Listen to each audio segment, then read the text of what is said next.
নমস্কার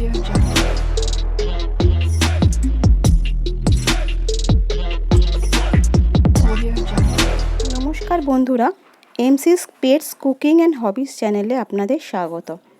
আজকে আমি আপনাদের সঙ্গে অত্যন্ত সহজ অথচ সুস্বাদু একটি রেসিপি শেয়ার করব, কাঁচকলা খোসা বাটা। আসুন দেখে নিই রেসিপিটা। কাঁচকলা খোসা বাটা বানানোর জন্য আমার লাগছে কাঁচকলা খোসাগুলোকে আমি কুকারে সিটি মেরে সেদ্ধ করে রেখেছি। আর লাগছে কালো জিরে, রসুন, আদা, জিরে, শুকনো লঙ্কার পেস্ট, লাল লঙ্কা গুঁড়ো, নুন।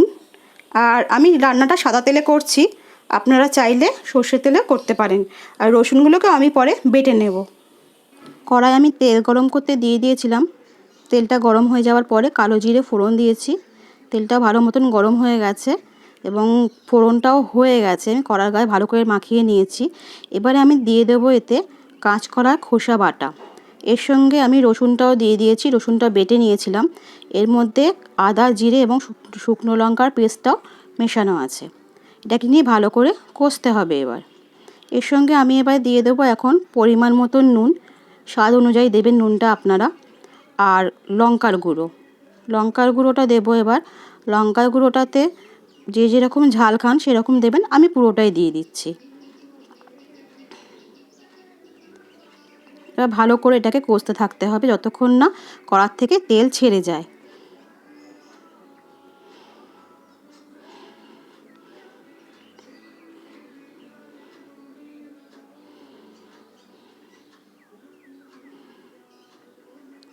দেখুন এটা এরকম শুকিয়ে শুকিয়ে যাচ্ছে। ভালো করে কষতে থাকতে হবে যতক্ষণ পর্যন্ত কড়া গা থেকে ছেড়ে না যায়। এবার আমি এতে দিয়ে দেবো একটু লেবুর রস। এতে টক টক নোনতা নোনতা হবে এবং ঝাল ঝাল, খেতে খুব ভালো লাগে। এটা সাদা ভাত দিয়ে খেতে খুব ভালো লাগে।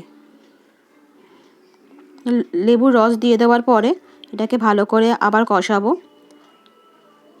এটা সমানে নাড়তে হবে, কড়া গা থেকে পুরো ছেড়ে যাবে। দেখুন কড়া গা থেকে কীরকম ছেড়ে গেছে। তৈরি হয়ে গেল কাঁচকলা খোসা বাটা। কাঁচকলা খোসা তো আমরা অনেক সময় ফেলেই দিই, সেটা ফেলে না দিয়ে এই চটজলদি আর সুস্বাদু রেসিপিটা আমরা বানিয়ে নিতেই পারি। আমার ভিডিওগুলো যদি আপনাদের ভালো লাগে তাহলে আমার চ্যানেলটাকে সাবস্ক্রাইব করবেন এবং পাশে থাকা বেল আইকনটা ক্লিক করবেন, যাতে আমার ভিডিওগুলো সবার আগে আপনারা পেতে পারেন। লাইক এবং শেয়ার করতেও ভুলবেন না।